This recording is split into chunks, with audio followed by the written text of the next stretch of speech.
İnternetdən təhlükəsiz istifadə. Salam əziz izləyicilər. Bu dəfə informasiya təhlükəsizliyi bölməsindən çox aktual bir mövzuya, internetdən təhlükəsiz istifadə mövzusuna baxacağıq. Bu mövzu dövlət qulluğu imtahanında tez-tez çıxır, amma eyni zamanda gündəlik həyatda da hər birimizin bilməli olduğu çox vacib bir sahədir.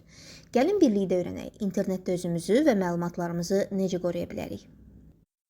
Şəxsi məlumatları qorumaq. İlk qayda heç vaxt şəxsi məlumatlarını təsadüfi saytlarda paylaşmamaqdır. Kiber cinayətkarlar çox vaxt phishing üsulu ilə saxta saytlar yaradırlar. Məsələn, sənə bank hesabında problem var kimi bir e-mail poçt gəlir və linkə klikləməyin istənilir. Güclü parollardan istifadə et.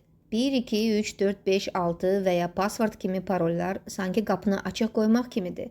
Parolun ən azı 8-12 simvoldan ibarət olmalı, içində böyük, kiçik hərflər, rəqəmlər və simvollar olmalıdır. 2 mərhələli autentifikasiya, 2FA. Bu üsul hesablarınıza əlavə qoruma səviyyəsi əlavə edir və bu 2 mərhələli autentifikasiya adlanır.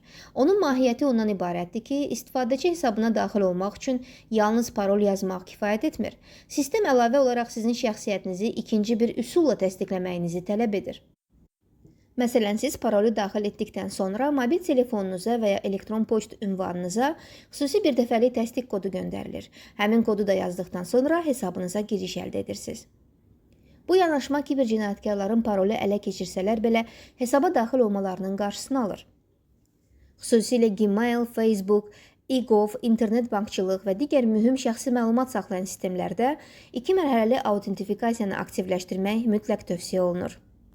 Beləliklə 2FA həm şəxsi məlumatlarınızın təhlükəsizliyini artırır, həm də hesablarınızın icazəsiz girişlərə qarşı müdafiəsini təmin edir. Şübhəli linklər və elektron poçtlar. Bəzən elektron poçt və mesaj vasitəsilə sizə hədiyyə qazandınız, hesabınızda problem var kimi başlıqlarla linklər göndərilir. Bu linklər çox vaxt phishing adlanan fırıldaq üsulunun bir hissəsidir və məqsəd istifadəçinin şəxsi məlumatlarını ələ keçirməkdir.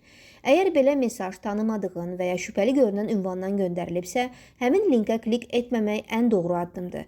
Unutmaq olmaz ki, rəsmi qurumlar və etibarlı saytlar heç vaxt elektron poçt və ya mesaj vasitəsilə parol və digər məxfi məlumat tələb etmirlər. Belə hallarda linki açmaq əvəzinə xidmətin rəsmi saytına birbaşa daxil olmaq daha təhlükəsiz yoldur. Antivirus və yeniləmələr. Antivirus proqramları kompüter sistemləri üçün bir növ qoruyucu qalxan rolunu oynayır. Bu proqramlar cihazda olan və ya internet vasitəsilə daxil olmağa çalışan zərərli faylları, virusları və digər təhlükəli proqram təminatlarını aşkarlayaraq onların fəaliyyətinin qarşısını alır. Müasir antiviruslar təkcə virusları deyil, həm də phishing saytlarını, casus proqramları və zərərli əlavələri müəyyən edir. Bununla yanaşı əməliyyat sistemi və brauzerlərin mütəmadi yenilənməsi də təhlükəsizliyin vacib hissəsidir. Çünki bu yeniləmələr çox zaman kiber cinayətkarların istifadə edə biləcəyi boşluqları aradan qaldırır. Təhlükəsizlik yeniləmələrini təxirə salmaq əslində sisteminizi yeni hücumlara açıq vəziyyətdə saxlamaq deməkdir. İctimai Wi-Fi şəbəkələrinə diqqət et. Kafelərdə və parklarda təqdim olunan pulsuz Wi-Fi şəbəkələri çox vaxt şifrəsiz olur və bu ciddi təhlükə yaradır. Belə şəbəkələrdə kiber hücumçular ötürülən məlumatları ələ keçirə bilər, xüsusilə də bank əməliyyatları və ya şəxsi hesab girişləri zamanı. Buna görə ictimai Wi-Fi-da məxfi məlumat daxil etməmək, mümkün qədər mobil internetdən istifadə etmək məsləhətdir. Əgər ictimai şəbəkədən istifadə zəruridirsə, mütləq etibarlı VPN xidmətindən yararlanmaq və cihazın antivirus proqramının aktiv olmasına diqqət yetirmək lazımdır. Brauzerlarda təhlükəsizlik. Brauzer internetə açılan əsas vasitəmiz, yəni rəqəmsal dünyaya açılan qapımızdır. Hər dəfə internetə daxil olanda bütün fəaliyyətlərimiz məhz brauzer üzərindən həyata keçirilir. Buna görə də onun təhlükəsizliyini qorumaq, şəxsi məlumatların oğurlanmasının, hesabların ələ keçirilməsinin və zərərli proqramların yüklənməsinin qarşısını almaq baxımından olduqca vacibdir. Brauzerdə təhlükəsizliyi təmin edən əsas üsullar. HTTPS bağlantısına diqqət et. Sayt ünvanı HTTPS :2/ ilə başlayırsa və yanında kilid işarəsi varsa, deməli məlumat mübadiləsi şifrələnmiş formada aparılır.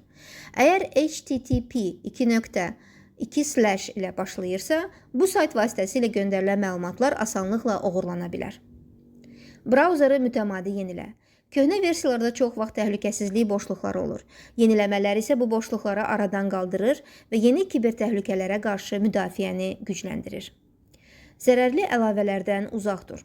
Naməlum mənbələrdən quraşdırılan əlavələr arxa planda şəxsi məlumatları toplaya və ya reklamlarla sistemə yükləyə bilər. Yalnız rəsmi mağazalardan, məsələn Chrome, Web Store və ya Firefox add-ons yükləmək tövsiyə olunur. Private Mode və ya Incognito rejimindən istifadə et. Bu rejimdə brauzer sənin baxış tarixçəni, parolları və kukiləri yadda saxlamır. Xüsusilə ictimai və ya paylaşılmış kompüterlarda bu funksiyadan istifadə etmək vacibdir. Kukiləri və tarixçəni təmizlə. Müntəzəm olaraq Clear Browsing Data bölməsindən təmizliyə aparmaq həm təhlükəsizliyi, həm də brauzerin sürətini artırır. Kukilər çox yığıldıqda həm məxfilik azalır, həm də cihazın yaddaşı yüklənir. Pop-up və reklam bloklayıcıları istifadə et. Zərərli saytlar çox vaxt pop-up pəncərələri vasitəsilə viruslu məzmun təqdim edir. Reklam bloklayıcıları, məsələn uBlock Origin və ya AdGuard, bu cür məzmunun qarşısını alır və təhlükəsiz baxış mühiti yaradır.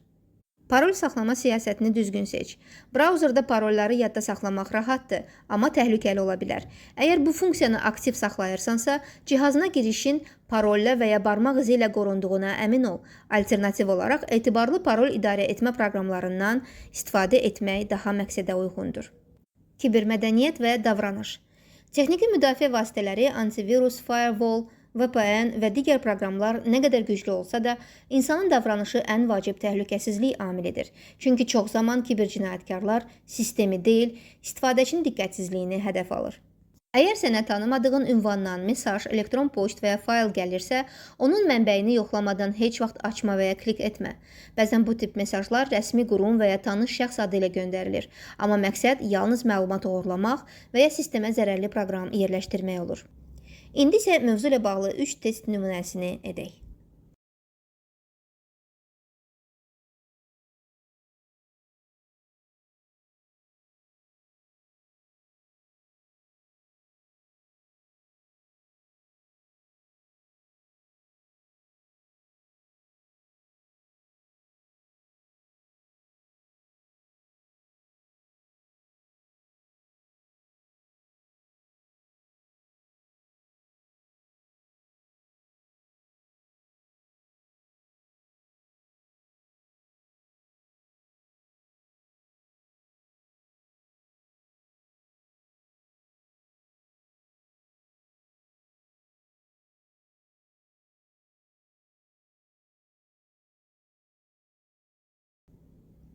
Yekun. Bu dərsdə öyrəndik ki, internetdə təhlükəsizlik ilk növbədə istifadəçinin öz məsuliyyətindən başlayır.